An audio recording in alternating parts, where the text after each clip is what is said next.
Medicina del primer año de la UMSA. Y pues bueno, el día de hoy vamos a ver lo que es la osteología del cráneo. Para esto yo he preparado un mapa mental, el cual bueno, lo están viendo. Quizá algunas partes no se noten bien, pero igual de todas formas yo voy a estar aclarando algunas cosas. Bueno, en cuanto a la osteología del cráneo, tenemos tres grandes campos en los que se puede ver. Tenemos los huesos del cráneo, las generalidades del cráneo y el desarrollo del cráneo, las fontanelas. Bueno, vamos a empezar con los huesos del cráneo, ya que son los más complejos y más variados. Bueno, en cuanto a los huesos del cráneo, tenemos a lo que es el hueso frontal, que consta de tres partes: la cara externa, la cara interna y el borde bueno, el así llamado el borde del frontal. La cara externa está dividida en escama del frontal y orbitonasal por la cresta orbitonasal. La cresta orbitonasal tiene tres segmentos. La escama del frontal es convexa y la porción orbitonasal presenta escotadura. En cuanto a la cara interna, es cóncava en su conjunto. En la línea media superior a la escotadura etmoidal se ve un agujero, el agujero ciego. En el borde del frontal comprende dos segmentos, el segmento semicircular y el segmento horizontal. El segmento semicircular es dentado y cortado en bisel. El segmento horizontal limita con la órbita. Esto quiere decir que se articula en casi toda su extensión con el ala menor del hueso esfenoides. Bueno, sigamos con el hueso etmoides. El hueso etmoides, al igual que el frontal, tiene tres partes principales. Tenemos la lámina ósea sagital, la lámina horizontal y los laberintos etmoidales. La lámina ósea sagital está limitada, dividida en el crista galli y la lámina perpendicular. Bueno, la crista galli es una apófisis triangular con dos caras laterales, las cuales ambas son convexas, sobre todo anteriormente. La lámina perpendicular es delgada y pentagonal, que a menudo está desviada de un lugar a otro. La lámina horizontal se denomina lámina cribosa. Debido al número de orificios que la perforan. Es cuadrilátera dividida por la crista galli, que ya la habíamos visto antes. Los laberintos etmoidales, suspendidos en los bordes laterales de la lámina cribosa, esta la lámina horizontal también, se distinguen seis caras. La cara superior excavada por celdillas etmoidales, que a su vez están completadas por las celdillas frontales. La cara inferior, estrecha, biselada, orientada inferiormente. Y esta misma se articula con el hueso lagrimal. La cara anterior, tallada en bisel, se articula al lagrimal. Bueno, eso ya lo habíamos mencionado.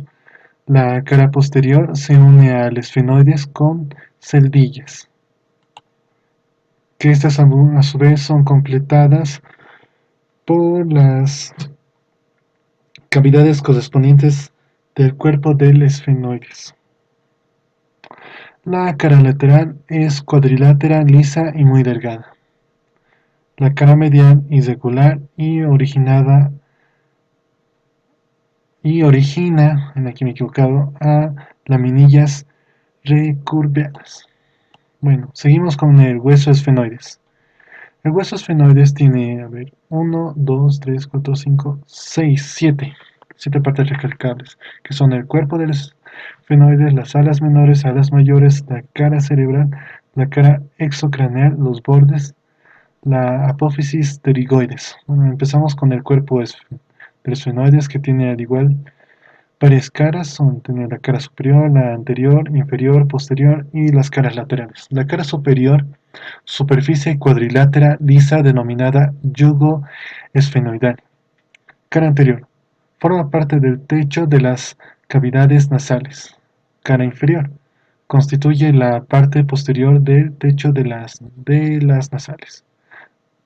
La cara posterior Es una cara cuadrilátera y desigual que une los esfenoides al occipital. Bueno, el esfenoide. Caras laterales nacen las alas mayores y menores. Este es muy importante. Aquí, alas menores. Son dos láminas horizontales triangulares situadas a ambos lados de la porción anterior y superior del esfenoides. Sí, lo que decimos, a las mayores de origen en la porción posterior inferior de las caras laterales del esfenoides. La cara cerebral de concavidad superior y posterior. Cara exocraneal. Está dividida en dos partes, orbitaria y teo.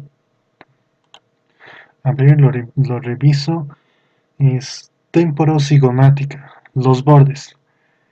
El ala está limitada por bordes. Bueno, esto ya lo sabíamos. Y la apófisis pterigoides se implanta en la cara inferior del hueso esfenoides por medio de raíces. Estas raíces son medial y lateral. La medial nace de la cara inferior y la lateral, más voluminosa, se desprende del ala mayor. Todo esto siempre hablamos del hueso esfenoides. Bueno, seguimos con el hueso temporal, situado en la posición inferior y lateral del cráneo. Se constituye antes del nacimiento a partir de tres porciones distintas que son la porción petrosa, la porción mastoidea y la porción escamosa. Que aquí las he desglosado y también podemos verlas aquí en la imagen. Aquí está la porción escamosa, el conducto auditivo externo, que es bastante recargable, la porción mastoidea y la porción petrosa no se muestra. Bueno, igual lo vamos a explicar. Empezamos, la porción escamosa, lámina semicircular, presenta dos caras, una exo, una exocraneal y otra endocondral. Endo- Endocraneal, me van a disculpar, me he equivocado. Parte superior o temporal. Superiormente a la. Esta se encuentra superiormente y a la apófisis cigomática. Y la parte inferior o basilar pertenece a la base del cráneo. La porción mastoidea situada posterior inferiormente al temporal tiene dos caras y los bordes. La cara exocraneal presenta vestigios de fisuras petroescamosas que separa en la apófisis mastoides. La cara endocraneal se confunde con la base de la pirámide petrosa. Borde sin conferenciar, se confunde con las porciones escamosa y petrosa, o sea, con ambas se confunde. La porción petrosa es de forma piramidal cuadrangular. Tiene, tiene cuatro caras, sus bordes, su base y su vértice. También esta parte de la configuración interna ya pertenece al hueso temporal como tal. La porción petrosa es de forma piramidal cuadrangular, eso ya lo mencioné. La cara anterosuperior se observa la unión de sus tercios en la eminencia arcuata. La cara posterior superior presenta el orificio de entrada al conducto auditivo, lo que antes estaba mencionando aquí en la imagen. La cara anterior inferior formada por una lámina ósea cóncava y lisa. La cara posterior inferior presenta la apófisis estiloides. Los bordes se dividen en superior, anterior, posterior e inferior. Superior está recogido por el seno petroso superior. El anterior presenta fisura, a ver, timpánico escamosa. Posterior en los bordes posterior e inferior presenta la carilla yugular. La base está representada por el orificio auditivo externo. El vértice, truncado y muy desigual, presenta un orificio anterior. Presenta al orificio anterior. Configuración interna. Está ahuecado por las cavidades que pertenecen al aparato auditivo. Todo el temporal se encuentra ahuecado y por las diferentes cavidades que pertenecen siempre al sentido del oído. Bueno, seguimos con el hueso occipital. Tiene su porción basilar, porciones laterales, su escama occipital, Y eso, no se van a tratar de confundir, esta parte es del hueso parietal. El hueso occipital situado en la parte posterior, media e inferior del cráneo, eso lo sabíamos. La porción basilar, cuadrilátera y más ancha y menos gruesa. La cara exocraneal presenta una línea media en la unión de su tercio posterior. Muy bien. La cara endocraneal está inclinada inferior y posteriormente. Los bordes laterales de la porción basilar del occipital están unidos. Las porciones laterales. Ambos lados del agujero magno, ok. Está el número 4, capa exocraneal, se encuentra un saliente articular convexo. La cara endocraneal muestra un tubérculo yugular, orificio interno del hipogloso y la porción seno-sigmoideo. Los bordes.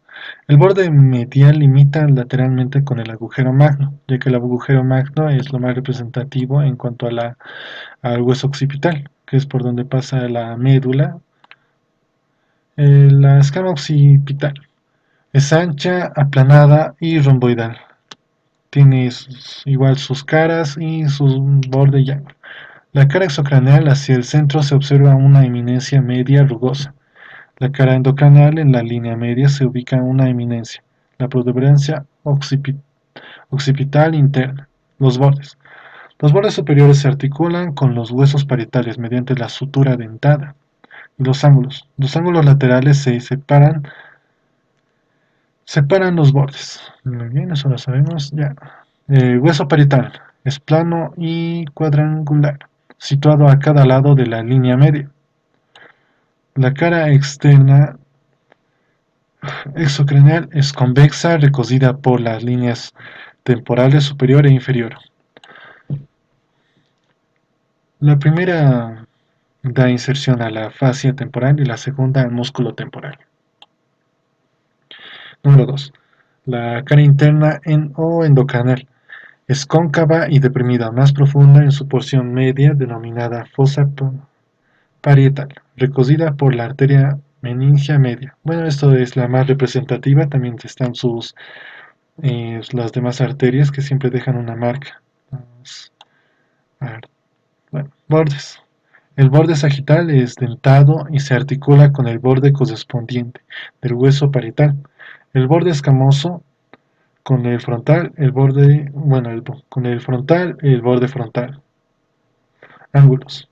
El ángulo frontal corresponde a la unión de las suturas coronal y sagital. Este punto de unión se lo denomina bregma.